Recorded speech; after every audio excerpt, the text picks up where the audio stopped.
Welcome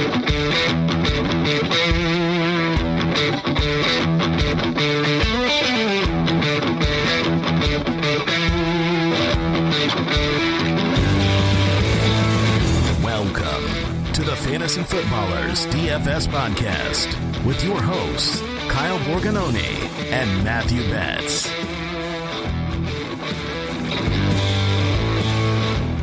Well, welcome in, boys and girls, Fantasy Footballers DFS Podcast.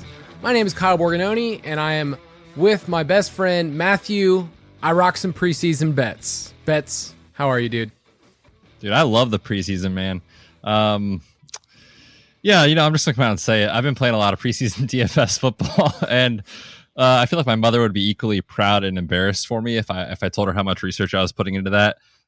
Looking at who the third, fourth, fifth, sixth running back is on the depth chart to win these slates, but it's been fun, man, and it's been really fun to have football on the TV again, which I've said last week just means football for week one is right on the corner. Dude, literally 2 weeks from today, we are going to be playing and setting our lineups for the DFS Showdown slate for the Cowboys and the Bucs. I cannot be more excited.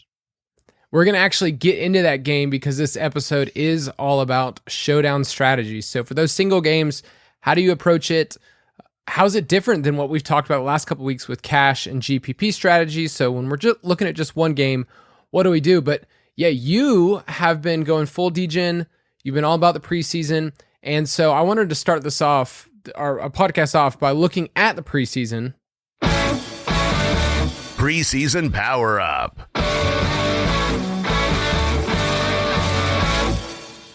You, my friend, have powered up. And this isn't to toot your own horn, but it is kind of getting into what we're talking about today. So I thought this quick question could be about preseason. And a lot of people are interested. Maybe you've thrown a couple of bucks and it's just gone nowhere. But I'm going to open this up a little bit to bets. That drop, preseason power up, is for a lot of Foot Clan members their favorite drop. We didn't get to use it last year because of COVID. So yes, it is Powerline. It is from Goofy Movie, and it is Mike eerily similarly doing it, but because it's his favorite. So preseason power up bets.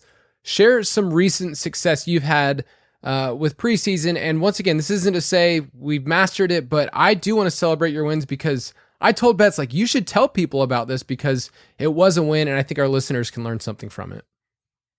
Yeah, for sure. And you and I have talked a little bit about it in the last week or so of like, we've had a little bit of interest, people reaching out to us saying like, hey, are you guys going to talk about the preseason for DFS? Is it going to be in the DFS Pass?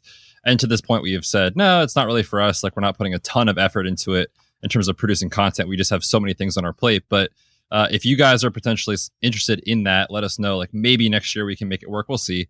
But yeah, for preseason DFS, man, it's been, like I said, fun to kind of dive into it. I had a lot of success on the recent Showdown slates where if you have more knowledge of who is going to play in the game, more often than not, you're going to have some success. And there was some news that broke right before the 49ers game on Sunday evening against the Chargers that we weren't going to have Raheem Mostert, we weren't going to have George Kittle, and also Trey Sermon wasn't going to play. And in the contest that I was in, I just made a ton of late swaps onto like Wayne Gallman and the backup running backs, the undrafted free agent from last year that they have on the roster, and Trey Lance, like all these guys. It was just like, hey, who do you know is going to play and who's going to put up points? And it worked out for me. I had a ton of lineups that I was playing against that had George Kittle, some Raheem Mostert, some Trey Sermon. So if you follow the news and you work hard to kind of grind these showdown slates, you can have a lot of success. And I think that we can take that into this episode and talk about that when we get into showdown previews, which are going to be in the DFS Pass a lot this year. So I'm very excited about the recent success. Again, I don't like to like come on here and talk about, look at us, we're doing so great. But I think it does let people know that like, hey, we're in this with you guys. And if you put in the work, you can win too. So hopefully you guys are all on the same track as us this year. I'm very excited for what's ahead. It's a lot of the same principles too. And I think that's what we want to pull out from this, the same process. So you, one of those was a single entry, and specifically you were playing that slate and you played that San Francisco Chargers game, right? Is that the one that you mostly played? Yep. And part of that was getting information late. That's what you need in preseason. But in terms of the field size, it wasn't huge. And that's what's so fun about preseason, because not everyone's into it. And I totally understand. Like, I have not watched much preseason at all, and this is my job, but there's not a ton. And so for you just really wanted to root for fourth string guys. Like that's what you wanted to tie up your evening with.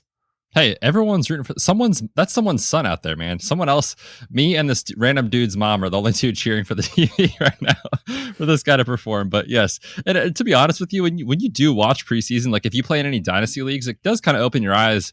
Yeah, you see these guys kind of pop up as like waiver wire ads that are like super deep, or they're like, you know, those guys you took like a 4th round rookie pick or a 3rd round rookie pick on that you want to see how they perform. So I tune into the preseason a little bit more. That's just me. I'm just a football degen, so you guys know that by now. I love that, though, about Dynasty. I've gotten Tony Jones Jr., who Sean Payton says right now is his number 2 back. We'll see where that actually is. Not so good for anybody drafted Latavius Murray. I know Betz in best ball. You were I'm all up to about my eyeballs and exposure of Latavius Murray. Latavius Murray, just so you know, it used to autocorrect on phones as laxatives. So now just my phone's used to it. My phone's used to a lot of NFL names that are just that's how it works. But that's an all-timer right there for autocorrect. I know, and it's pretty great. But yes, if you're interested in more preseason content, that is something that, you know, if there's enough people and it's worth it, we'll be able to do it. It's the same thing for Showdown. This episode might be a little niche for people, but every Thursday, I feel like you get to jump in on one island game and the whole fantasy community gets to be a part of it. So I love Thursday night games. I mean, you could do the same for Sunday night or Monday night, but Thursday night is what you and I focus on and what you get to write in the DFS Pass. So any plugs you want to give for Thursday night previews, and we'll get into the strategy in a second, but any plugs real quick for DFS Pass? Yeah, that's the game that I write up each week in the DFS Pass is the Thursday Night Football preview. What I try to do is take an approach, and we're going to talk about the strategy associated with why I take this approach of telling yourself which game scripts could go which way, and here's how to play it. And we'll talk about why you do that. But yeah, it's an article that I really like writing. Kyle, a little peek behind the scenes here. Like you and I talked about this year, like, do we find a lot of value? Our listeners don't really play a ton of Showdown. Like, should we even take it out? And I said, no, we are doing this article in the DFS Pass because if we are going to consider ourselves as one of the top DFS podcasts, we should have that product for people. So you guys can find that there. I'll put my effort into it to hopefully win you guys some money this year with the picks in there. But yeah, check it out in the DFS Pass, part of the weekly lineup. Yes, it's a struggle for us behind the scenes to figure out what content is most valuable. And just in general in the fantasy football space, you could write about anything. You really could. You can spin your wheels saying, I want to talk about IDP, Superflex, Dynasty contract leagues. And, you know, there's a place for that. But the problem is that I do know a league that's a contract league like that. I think they're not Superflex, but they're into it and they love it. And I bet it's super fun with your friends. It's just really hard to produce a ton of content that's just focused on that. So for us in DFS specifically, we said, hey, we have to make sure we have Showdown strategy as part of that process. So that's what this episode is, kind of a peek into our process, peek into what it looks like. If you want more content like that, you can still get the Ultimate Draft Kit Plus, still the lowest it's going to be. So in just a hot second, you can buy the DFS Pass on its own, but why not just get the entire deal? It includes the Dynasty Pass, which is updated all the time, and the UDK, which comes with the app, comes with the Draft Analyzer and the UDK Plus. So we think it is pretty sweet. So let's get into some Showdown strategy. Steaming hot fantasy tip. Woo! What a drop. It is an old drop that, man, I want to say 2016, 17, last time it was used on the Footballers. If you're just listening to us for the first time, one of my favorite parts of getting to be editor for the Footballers is just diving through really old records, really old show docs, you know, just grab a glass of wine. That's what I get to do on the weekends. And I get to find some old segments. So I get to pull them out here because they are just in a dusty archive of files. And so, yeah, steaming hot fantasy tip used to be one of our segments. Should we bring it back? Just for the drop alone, I feel like we have to. Yeah, I'm not exactly sure. I need to go back through and see, like, what were we thinking? What was the exact point for a 5-second drop that said that? But, oh well, let's talk about Showdown strategy. Showdown, we're talking about one game. We're not talking about the primetime slate, which is also a really fun slate if you do Sunday and Monday, but we're talking more about island games. One game on its own, And to quote our friend Marshall Mathers, you only get one shot, Betz. So you know what you have to do. You can't miss your chance. This opportunity comes once in a lifetime. I was waiting for you just to go right for it, but you paused for a sec. Oh man, that was miserable. Yeah, one shot. This is one game. So when you play a single entry, you literally are taking one shot at how you think the game is going to go and building a lineup around that. And we'll talk about how you differentiate that in terms of what's optimal, which is maybe less optimal, what the field is doing. All that stuff is coming in the next few minutes. So go back to last week when we talked about GPPs and game theory. And I just want to refresh people. This is a game. We are playing a game. It's not just who do I like on the football field. You know, we're playing against a bunch of people. And the craziest part about Showdown is a lot of lineups are going to look the exact same because the pool is so much smaller. So how do you get different? How do you approach it in cash? We're going to talk about that. But for game theory, if we're playing this game, we need to weigh the cost benefits. Like, what's the opportunity cost of not rostering the quarterback? So, you know, the quarterbacks are probably going to score the most points. They cost the most. But what happens if you just said, I'm not even going to put a quarterback in my lineup for Showdown? Like, there's a huge cost there because we know a lot of the points are going to flow from that. But also, how do you perceive other players playing in the game? And it's so crowded. Like, people are thinking the same thing you are because, you know, there's 10 guys that could probably be the captain that week. And we'll talk about that more. But for us, we play on DraftKings the most. DraftKings this year will be a title sponsor of our show. So if we do give analysis or we give some of these salaries today, it's going to be more DraftKings focused. But specifically with this one, how do people need to approach a single game in terms of volatility? Yeah, I've said this a lot on our show, I feel like over the last month as we've gone through this strategy series, that football in and of itself is one of the most high variance sports that exist. If it was easy just to say this is how it's going to go every week, we would all just be filthy rich playing DFS. Clearly, that's not how it goes. We get things wrong all the time. That's because football is a fluky, weird sport. So I've been vocal that I'm more of a cash game player when we talk about how to build a lineup on a main slate. The opposite is true for me in Showdown, and it's because I want to embrace that volatility that exists in football when we talk about an entire season. Not a week, one game. We are trying to predict how one game is going to go, and that is extremely difficult to do. So I embrace that volatility. You'll find me playing more multi-entries in this type of format, whereas previously I like a lot of single entries in the main slate.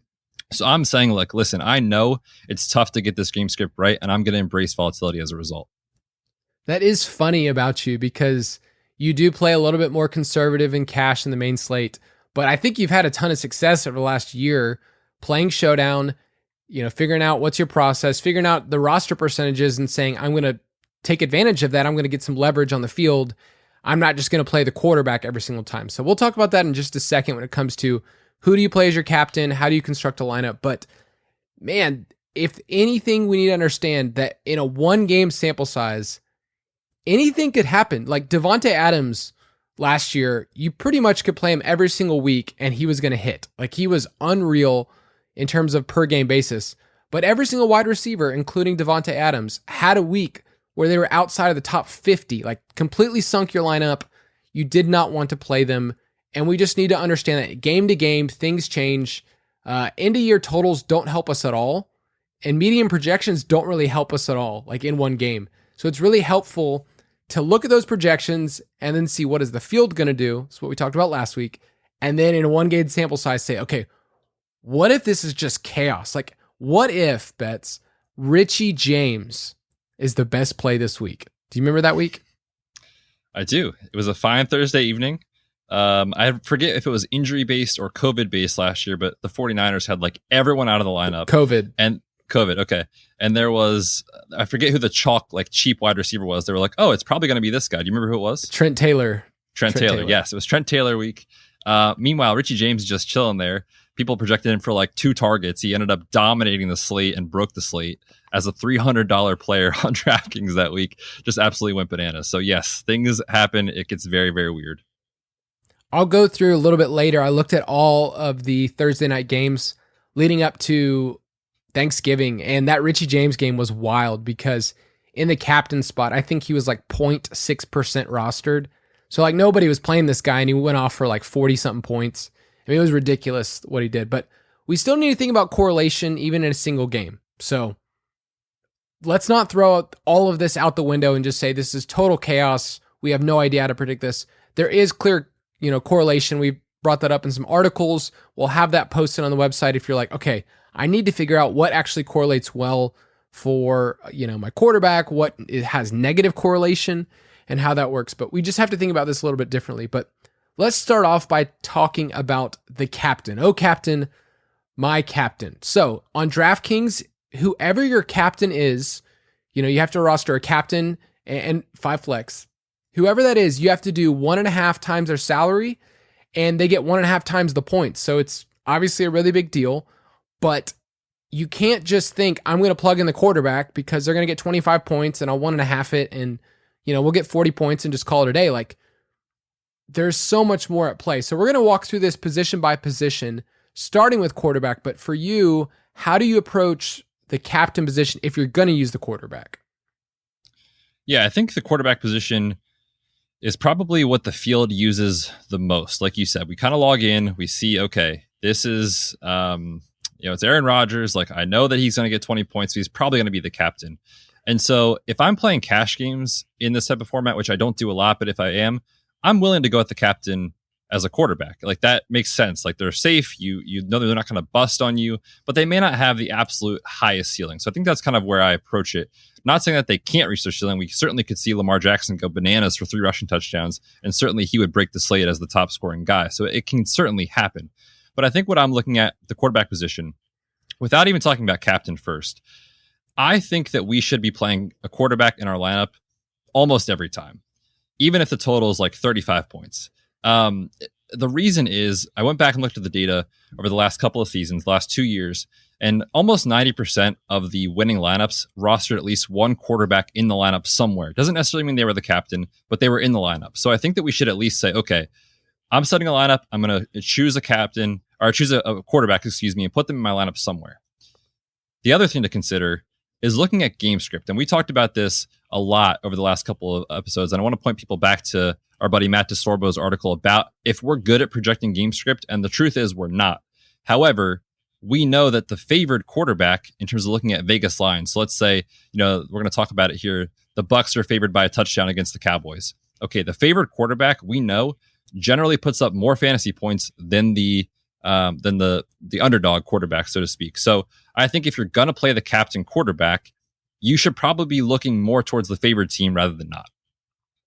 No, this is how it works. This is how it works with, projections and lines and stuff. So you're saying let's have a quarterback in a roster, but it doesn't always have to be a captain. You want to make sure you have it in the flex.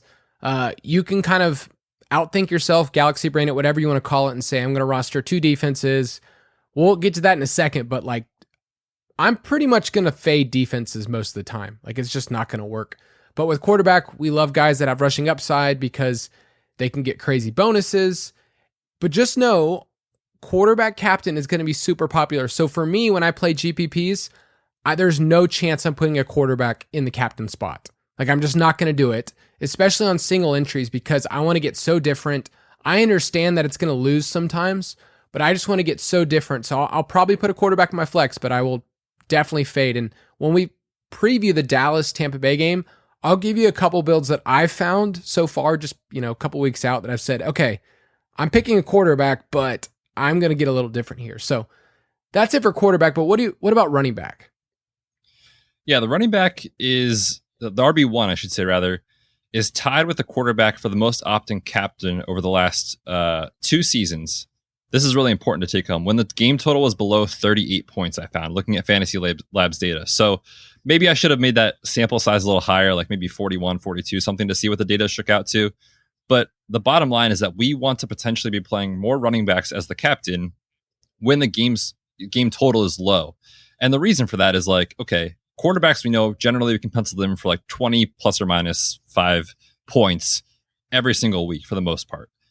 Running backs, like if they're going to beat the quarterback as the captain, they have to have a path to that. And we know that running backs will perform when their team is favored, when it's kind of that slower grinded out type of game.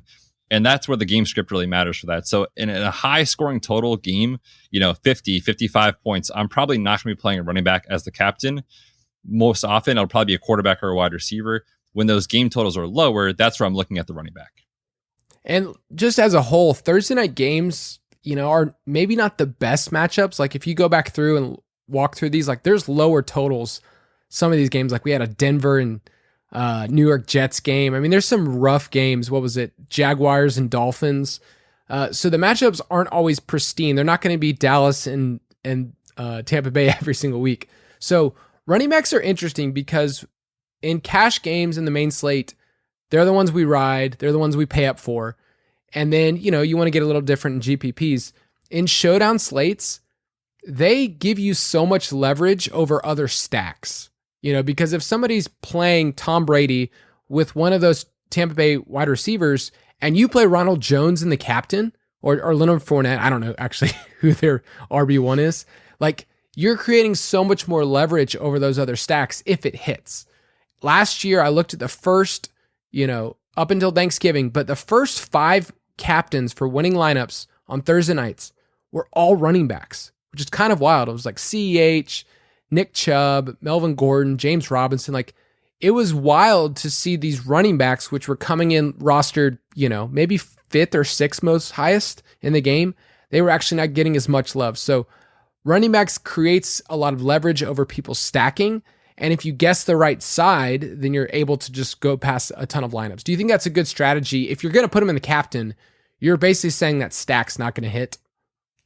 Yeah, that's what you're saying, right? You're telling yourself a story. Yes. If Ronald Jones goes off, well, it's probably because, Tom Brady may have had a good game, but he probably didn't throw for 4 touchdowns, and 2 of those probably didn't go to Mike Evans, right? That's how Ronald Jones gets there. So you really need to be thinking about things that way. And again, this is where we take our hat off of like football guy and we just say, how do we play this game? And here's the scenarios that exist. And exactly like you're saying the stack fails. The running back won this week because he fell in the end zone twice or whatever it is. So if you're laughing when you hear the name Rojo, because Betz does not enjoy Rojo very much in his life, never been a Rojo guy. Week 5 last year, if you remember correctly, the Buccaneers, the Super Bowl champion Buccaneers, lost to Nick Foles and the Bears on Thursday night. And Ronald Jones was the winning captain for that contest. So just throwing that out there, Rojo Brady forgot it was 4th down, right? That's yes, that was a weird at the camera. Yeah, that was a weird. And then game. he set the league on fire after that. They flipped a switch. I think it was, we looked at it up, like week 7 on, he just went bananas. And then after their bye, they averaged like 38 points all the way through the playoffs. So Brady just turned it on. There was another weird stat. I know we're going off track, but the Buccaneers were like worst in the league in penalties like 2 years in a row. And then Brady shows up and they had the 4th fewest. Like it changed completely the entire culture of the game. There's something wrong with that man though. He sold his soul. We all know he did that. 100%. All right, let's go to wide receiver. So in showdown games, how do you approach the wide receiver position? Yeah, the wide receiver position is one that I try to identify as a captain play because of the fact that we know it has the widest range of outcomes.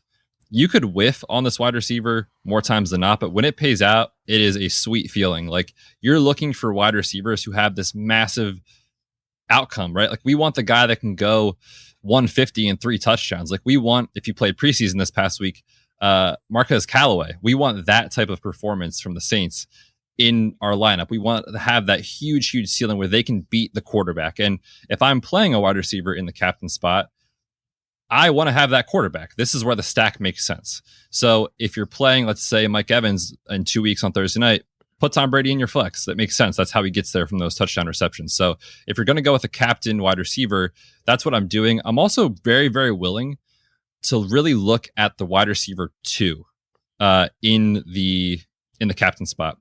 And the reason for that is that the roster percentage is going to go very heavily towards the wide receiver 1. It makes sense, right? You think about it. They're getting more targets. They're the guy that can dominate the target share and really put up those big weeks. But again, in a 1-game sample, like let's look at the Jaguars, for example, because we brought this up last week. If everyone assumes it's DJ Chark week, what if it's Marv Jones week? What if it's Laviska Shenault week? Like those kind of things can happen, especially in a 1-game sample. So I'm very willing to look at wide receiver at captain.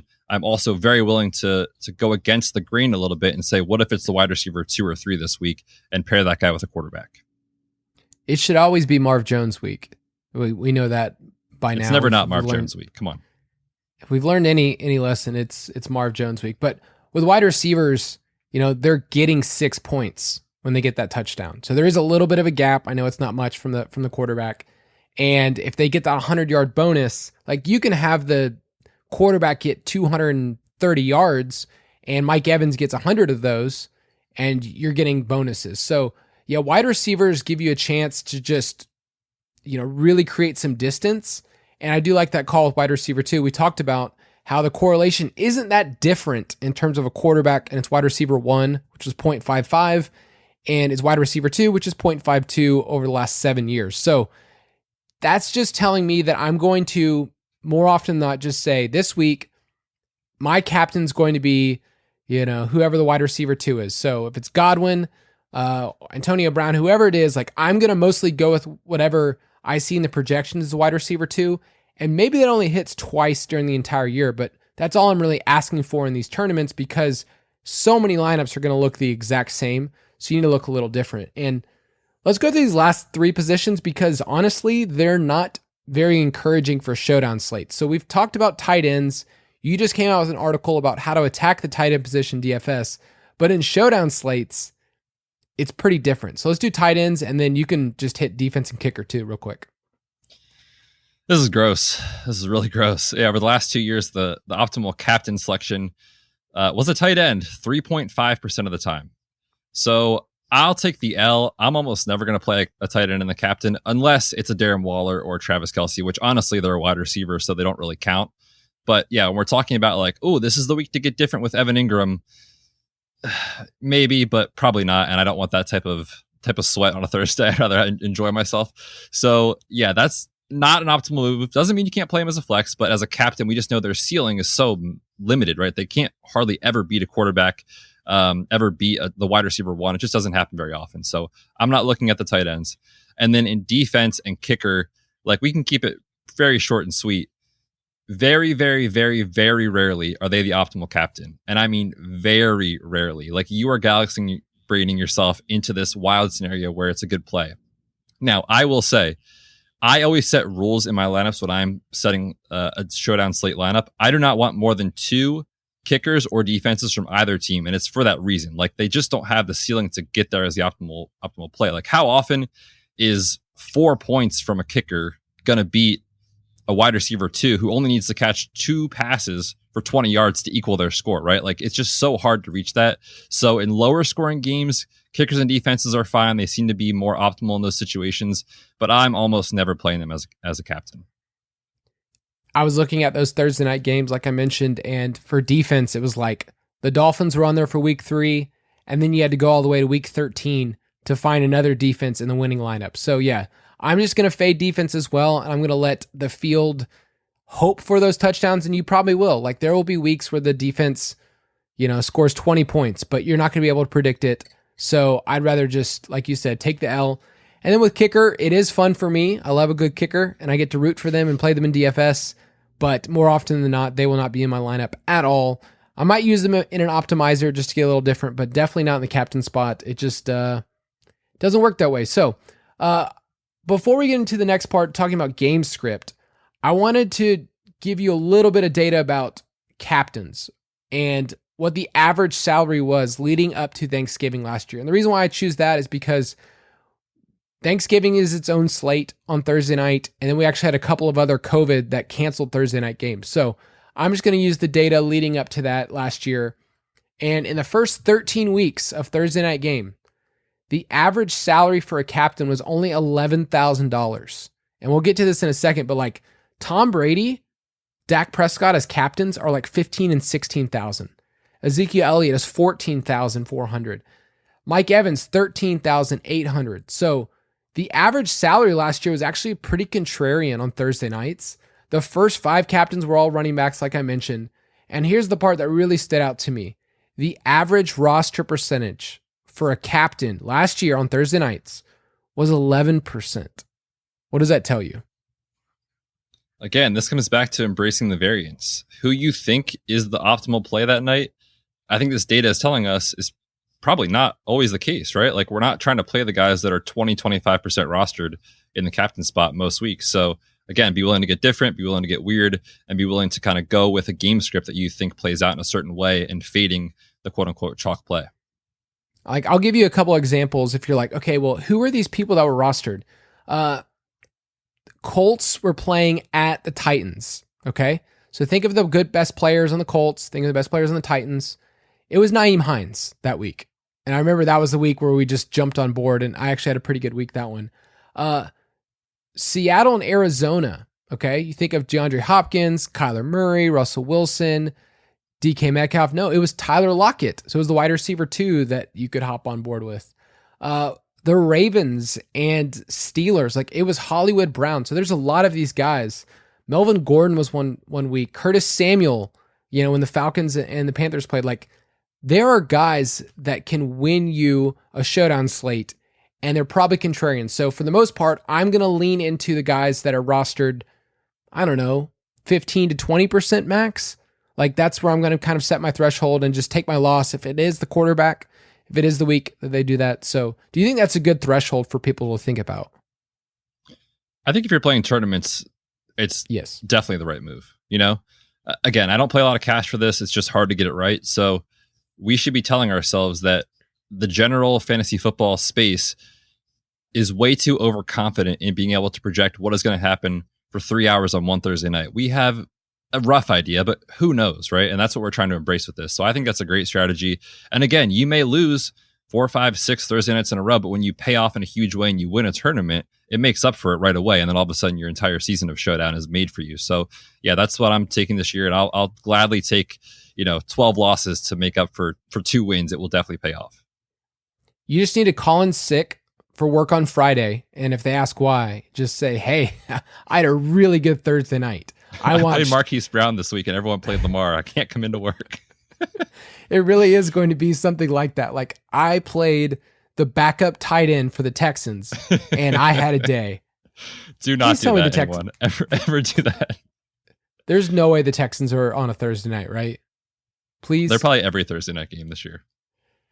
Jeez. Which is going to be really fun for me to write up in the DFS Pass. That is true. If you want to get some great hangs, some good bathroom reading, Texans Thursday night.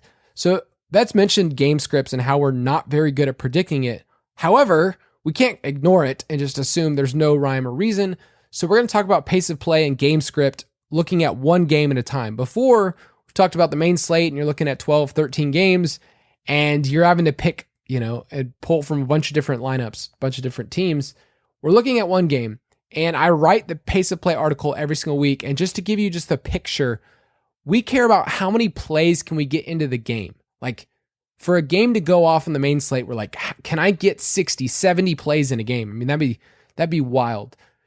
For every 5 seconds difference in terms of per play, that's 15 more plays, per game. So that's what we really care about when we think about what teams are matched up. So like you could think about the Packers last year. All right. What do we know about the Packers offense last year in 2020? They were slow, man. Slow but efficient. They were a wild group because you would have looked at their pace and said like, okay, they must like be really slow. Like, why were they slow? Because they were scoring so fast, actually. And so they would slow it down the rest of the time. So pace of play metrics are kind of misleading. You may look at them and just say they're slow, they're bad, they're fast, they're good. A lot of teams play fast like the Bengals because they're so bad and they're so, inefficient. And you had teams like the Steelers that like had the most third downs in the league, but it's because they were just throwing the whole time. They couldn't convert, a lot of runs. So there's nuance to pace of play, but we can't ignore the lines. We use the lines from DraftKings Sportsbook, hashtag they are going to be a sponsor. So the lines that we get from there, I think are really helpful and give us a starting place. But what did you find in terms of lines per game and what we can look at? Yeah, I think that is probably the most important takeaway from this section is the line. Like being able to say, okay, we know Vegas gets things right most often, so let's put maybe more of the favored team in our lineup than the underdog, especially if it's like a big spread, right? we want those guys that are projected to score more touchdowns because that's what wins in fantasy. And I want to give credit here to Cody Main, who writes for Establish the Run. He does a ton of research on Showdown data. And I went back and I looked at his article, which is on their website. You can check that out. He found that about 60% of the field used a player from the favored team as the captain position. That's what the field did, right? So we're saying, like, all right, 60%, that's pretty good. We should be doing that. No, 75% of the top 1% finishers are doing that. You need to be doing that way more often than not. Like, that is how you win in Showdown. You pick the favored team, identify who is it going to be this week. Is it the quarterback, the running back, the wide receiver? Doesn't matter. You want the favored team's captain. That's what I'm doing in almost every single Showdown slate, because that seems to be what wins, right? We say this all the time. Don't mess with Vegas. Like, they get it right, and there's a reason they get it right. So that is a huge take home from this, and I'm certainly going to be employing that strategy this year. That's one of those pieces of information that I need to hold on to. We have a list that we started in a doc that's just like, okay, what do I need to remember? Everything we've talked about. You and I have been back on the pod since March, when we started talking about NFL draft props and going through Trey Lance and Justin Fields season. Like, that was fun. This is one of those points that I'm like, I need to remember this, or I'm going to be a dummy when it comes to building my lineup. So what you're telling me, you're explaining this to me like I'm 5. Okay. Like, that's what I need here. What I'm hearing you say is I need to pick someone from the favorite as my captain because the field is not doing it enough. Exactly. That's exactly it. They're not doing enough. We should be doing it more, and that's going to lead to more wins. Wow. I feel inspired, and I feel like I'm going to win some money. All right. We're going to get so rich this year, man, just based off that one stat. That's the one I'm going to have tattooed right here. And Cody Main, your article. Yep. Thanks, bro. So when we're looking at these lines from DraftKings and we see a total that's, 50, I mentioned this a couple weeks ago, like the 50 is usually the magic number that we hold on to. But if we're at like 49 or 50, should we approach that a little differently than some of these lower scoring games in terms of showdown construction? I think we absolutely should be. Again, the research that I was looking at, I wish I would have kind of changed the lines a little bit, but I was looking at like 49 plus and 40 and below. So really high scoring environments and those that we just look at and we're like, ugh, that doesn't look too fun. In those high flying scoring environments that we love for fantasy, the average top 3 scorers on a slate was the quarterback, which is not a surprise. He's the number 1, so quarterback. And then the running back 1 and the wide receiver 1 were tied. So again, that kind of gives credence to like, it's not going to be a kicker. It's not going to be defense. It's definitely not going to be a tight end unless it's Travis Kelce or Darren Waller or George Kittle. So that's kind of what I think we should lean into when those games are high totals. But when it's low, when it's less than 40, it's a gross game. The top 3 scorers on the slate, the RB1 usually was more often correct than the quarterback 1. And then actually third, the defense. So that is where the defense comes into play, is when we don't project offenses to score a lot of points. It's low scoring. Maybe there's a couple turnovers. It's one of those sloppy games. Maybe you get a pick 6, that sort of thing. So in low scoring games, I'm more willing to go with defense in my lineup somewhere. But in those high scoring games, like quarterback, running back, wide receiver should dominate your lineups. And if you're trying to decide between running back and wide receiver and you are playing in tournament, just go with the lower one. Just roll the dice. You want to create leverage. You want to be different than everyone else. We don't have our projections for single games, or else there would just be so much more we'd have to pour into every single week.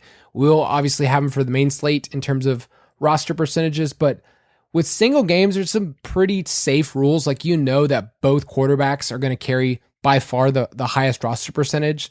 So it's not super complicated from there. But I would say the running back, whoever the lower running back is between the teams, like that's how you get a ton of leverage.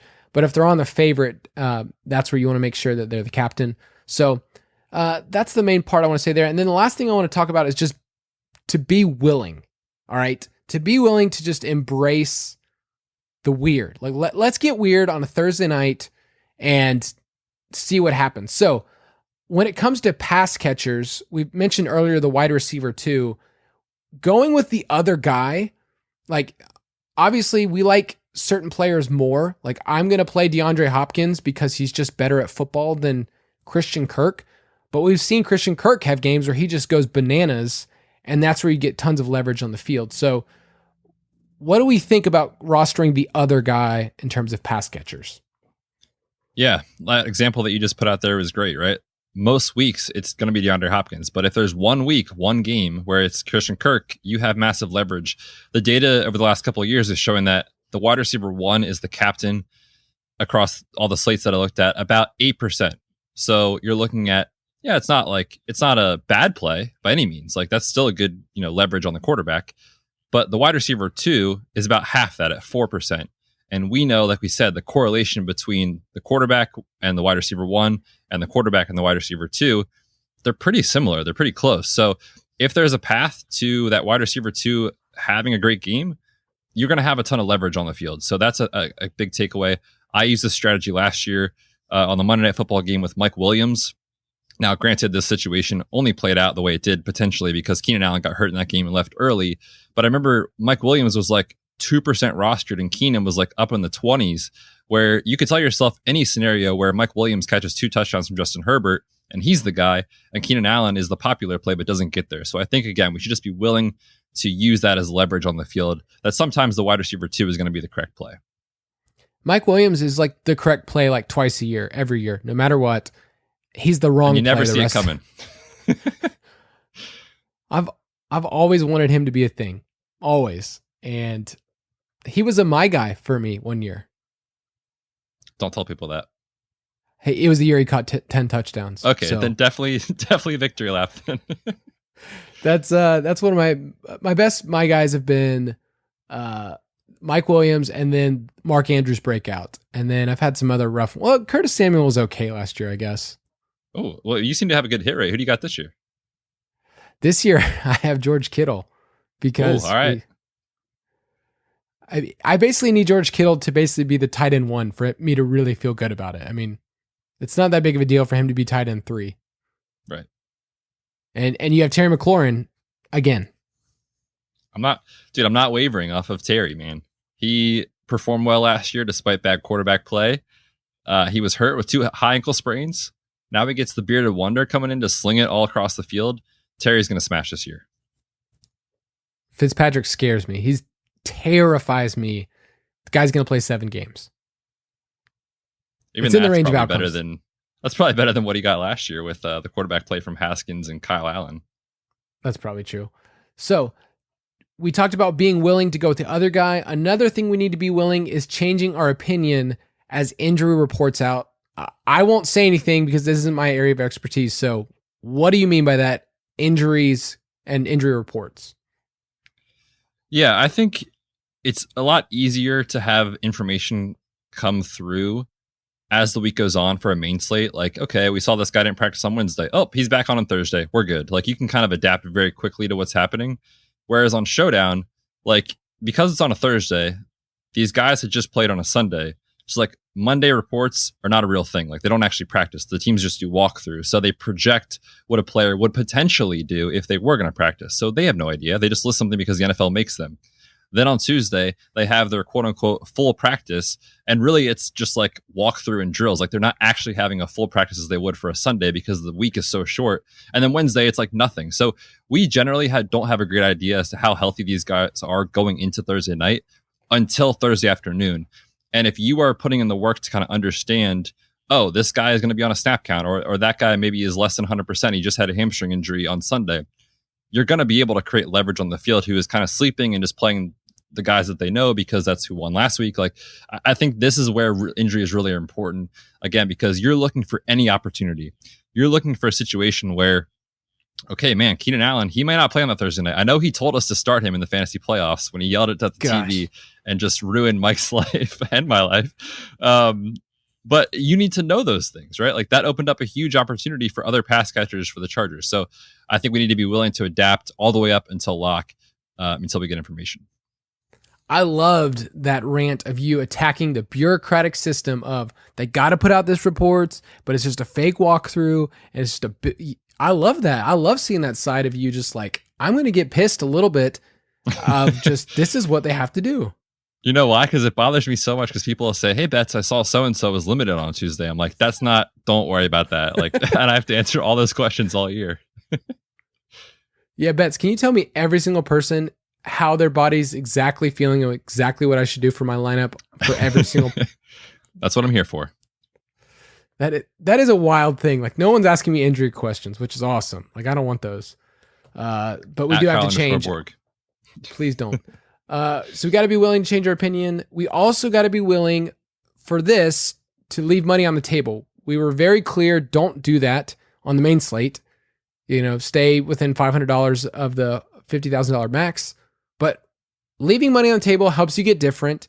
And, with a pretty small player pool, you got to do that. So make sure you leave some salary on the table. And let's go with this final one. Be willing to vary your roster construction. I'll let you take that one. Yeah, what I mean by that is basically just, how many players from each team are you going to play?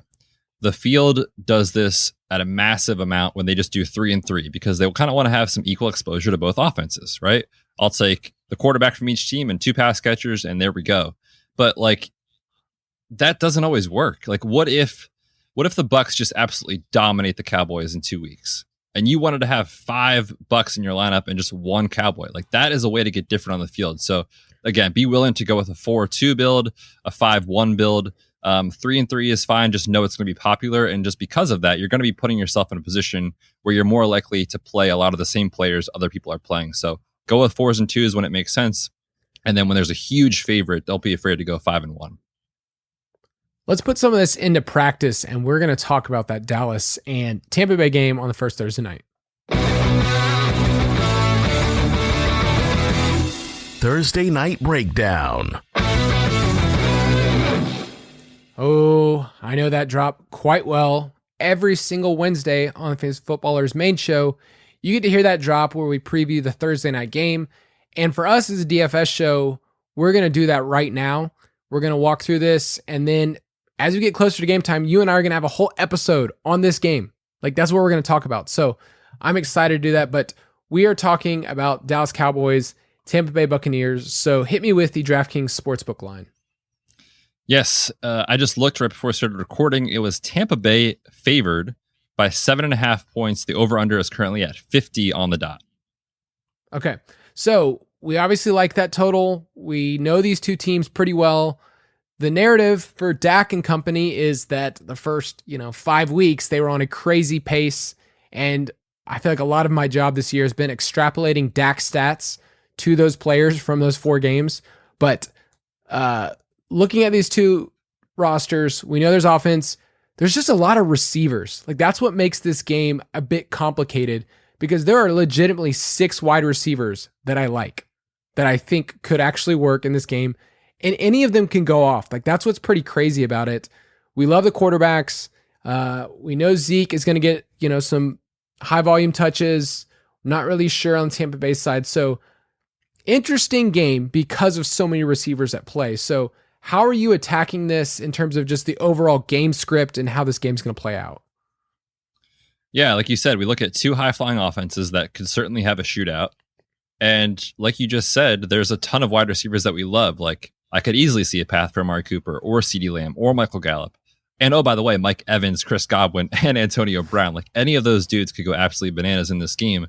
And we just talked about the fact that quarterbacks are going to be extremely popular in the captain spot. This game, to me, says we should be playing probably a wide receiver. And if you're playing multiple lineups, just vary who it is in the captain spot. So that's where I'm kind of looking initially. And again, because we just talked about the fact that the Vegas favorite typically is correct in terms of the captain, I'm probably going to have a lot of exposure to Mike Evans, Chris Godwin, and Antonio Brown as my captains. I'm the captain now. That's what I keep hearing when we're going back and forth about captains. So, so we like the favorite. Vegas DraftKings Sportsbook line. They tell us that. So if you were going to go with somebody from Tampa Bay and it's not Tom Brady, who do you like? Yeah, for me, I like the opportunity that Mike Evans presents, right? He is a guy who we've just seen have paths to 2+ touchdowns. Last year it was kind of weird. They used him as the goal line back. They were throwing 1-yard touchdowns to Mike Evans all the time. So I am intrigued by that potentially. And we also know that when you look across the wide receivers, so the salaries for the captain spot, again, 1.5 times, Mike Evans is at 13.5 12.8. Chris Godwin is 12.9. Amari Cooper, 12.6. And CeeDee Lamb, 12.3. And then Antonio Brown way down there at 8.4. Like, most people are going to say, okay, how can I save some salary here and get a cheaper wide receiver as the captain so that I can pay up for both Dak and Tom Brady? And they're going to look down and they're going to say, look at CeeDee Lamb, 12.3. I've just watched Hard Knocks. This dude's amazing. He's going in like the second round on Underdog right now. Like, the hype is out of control. He is going to be popular. And for the same reason, potentially Antonio Brown could be, because he's so cheap. So I like Mike Evans as a little bit of a contrarian play. And again, we've just seen him be able to put up touchdowns left and right every year. So if that's how it's going to work in Showdown, we only need him to score 1 to 2 touchdowns to be the optimal captain. I feel like CeeDee Lamb is going to carry an insane roster percentage, but based on hype alone. Like, this first Thursday night game brings in a lot of casual people or people that are just playing for the first time. And I love that. Like, this is great exposure, but no matter what fantasy site it is, he was a my guy for us for the Ballers. Like, CeeDee Lamb is a popular dude right now in fantasy circles. So I feel like of these wide receivers, he might be the most popular, and it's not a bad play. It's just kind of where it's at. So I like the Mike Evans. He's kind of in that baby bear zone where it's like not too hot, not too cold. Like, okay, a lot of people are going to overlook him. They see him as the wide receiver 1 on this slate salary wise, and I think they'll want to pass by him. So I do like that call with Mike Evans. So if you did Mike Evans as your captain, you maybe want to put Tom Brady, like you mentioned. And then how else would you construct your roster from there? Yeah, we're going to want to bring it back, right? Because we're saying that Mike Evans gets there off of a huge performance from he and Tom Brady. And so if that's the case, we're hoping that they get pushed to throw a lot to Mike Evans because Dak's having a decent game. So in that lineup, I'd probably include Tom Brady. I'd include Dak if possible, salary-wise. And then I'd probably be looking to say, okay, if they're pushing each other back and forth, I'm probably going to want at least another pass catcher from Dallas in that lineup. Maybe it's not one of the studs. Maybe it's kind of an ancillary piece like a Michael Gallup or something like that. But yeah, I think that's certainly something that looks really intriguing on paper, at least. Yeah, you got to probably double stack, and there's a lot cheaper options as you go way down there. Gio is all the way down at 2,000, which it's not crazy to think him catching 4 or 5 passes. Maybe he gets one of those in the end zone. That's one that I like way down there. It's kind of ambiguous. My question is about Dak and his injury and how people will respond to that. Like, right now, what do you think the public perception is about Dak and just how he's doing? And do we have any information? I know we're recording this on Thursday, but any information about Dak and what you think for week 1? Yeah, I think that he is progressing as expected. They've done, I think, a pretty good job, honestly, of like managing this while not babying it, but doing the right thing for him. So with a muscle strain, like, you have to allow, especially for a throwing athlete, the injury to heal. If you try to go through it, you're just going to be stuck in a rut for a while and it won't heal. So they're doing the right thing about it. And I think that because we're seeing those updates on Hard Knocks and we're seeing like reports come out of like, oh, he's throwing now in back-to-back days and all those sort of things, that I think that maybe in a normal season, we would get a little bit of an injury discount on Dak. But I feel like people are going to be so hyped to see him on Thursday Night Football, remembering what he did in the first month of the season last year, that I think he's still going to be popular. And I think he'll be fine. I think he'll perform well. So that's kind of where I'm at. Just for reference on Underdog, like, he still goes in the 6th round a lot. So people are not sleeping on the Cowboys or Dak at all.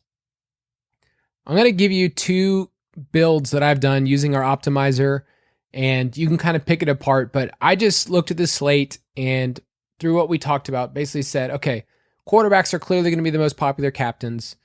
If I was going for the favorite in this game, which is Tampa Bay, and I was saying, how could I get different? How could this game script get different? Then you want to go in the running game. So whether that's Leonard Fournette or Ronald Jones, and I know Ronald Jones is still a joke, but last year, like, there were moments where this guy was the dude. And so if you put him in the captain spot, the salary is only $7,500 and you can have a pretty good roster construction. So I think that's something to think about. Like, you could actually fit in both quarterbacks, not saying you have to do that, but if you have Rojo, you could go Rojo, Brady, and then Antonio Brown. And then you could actually get Dak, CeeDee Lamb, and Gallup. So there's actually a chance for you to basically double stack and get all the goodness in there. And you know Ronald Jones is going to come in way cheaper. So Rojo, when they win, like, Rojo definitely gets the attempts we want. And you have the stat in here, all of his touchdowns came in Tampa Bay wins. So if you project Tampa Bay to win, Rojo has a better shot than normal to basically be the captain. So any thoughts on that other than barfing all over the fact Rojo is our captain? That's the first thing that comes to mind. But no, you're right. The splits in their wins and losses last year was pretty obvious in terms of those are the Rojo game scripts we want, and they're a touchdown favorite. So I think it makes all the sense in the world. What's crazy when I look back at Tampa Bay, I found the stat. They only had one win against teams that made the playoffs. Okay. One win last year. The Jets had 2 wins against playoff teams. What's up with that? So Jets greater sign Bucks. Is that what you're saying? I'm saying that there was a point. Remember the Jets were like obviously going for the first pick, and then somehow they totally screwed up by beating the Rams and the Browns. How is that possible? Yeah, that was unreal when the Browns lost. I could not believe it. But that was also that was the week that they had everyone out with COVID, right? Yes. Yeah, they tried to run the ball like every single play. They had no wide receivers. So let me give one more build. This one's, I don't know if I like it because the Tampa Bay run defense, but if we're just ignoring matchup and we're just playing a game here, what do you think about Zeke in the captain spot? Because I feel like he's not going to come in as high, but maybe he will. Maybe casual people just say, I know Zeke, he's the best running back here. He's the 3rd highest priced guy. So if you went with Zeke as your captain and decided to get a bit different, what do you think about that? I don't love it at initial glance, which probably means that it's a decent play, right? Like we talk about this all the time. That we just don't know in Showdown. Like you want to get a little bit different. So I don't mind it at all. I mean, certainly we've seen paths for Zeke to go over the 100-yard rushing bonus. He can fall in the end zone twice, and he was utilized heavily out of the backfield catching passes last year when Dak was under center. We know he's a good receiving back. So there's also a pass for him in full PPR to pad the stat line a little bit too. So I certainly think it's viable. I probably will have in order, like it'll probably be the Bucks guys at wide receiver for me as the top guys, then like a couple of the wide receivers as my exposure at captain for Dallas, and then like Zeke and Rojo probably at the bottom. So that's where I'm leaning. I'll have a little bit of that, but I think it's probably my least preferred play. And last question I'll ask, a lot of people want to get really weird in these and they roster backup players like, Tony Pollard or Scotty Miller, Tyler Johnson. What kind of advice would you give people who are just saying, I'm guessing that this is the week that injury happens to Zeke and Tony Pollard jumps in?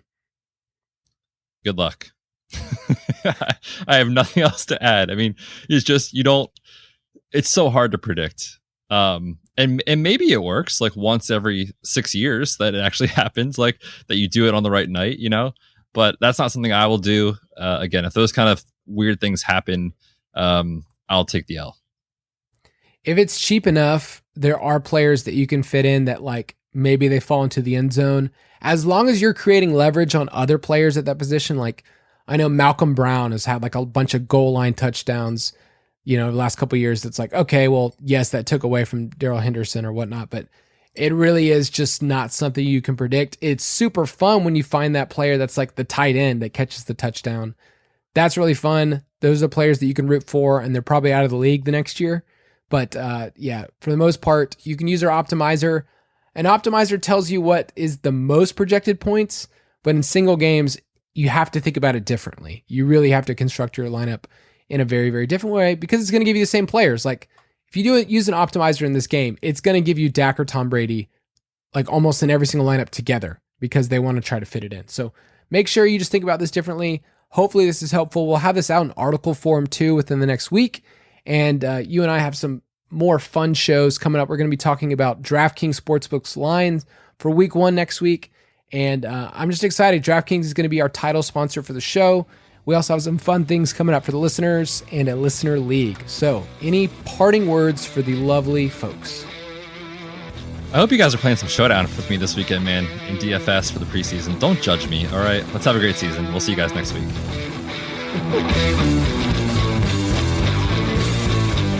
Thank you for listening to another edition of the Fantasy Footballers DFS Podcast. Don't forget to visit us on the web at www.thefantasyfootballers.com.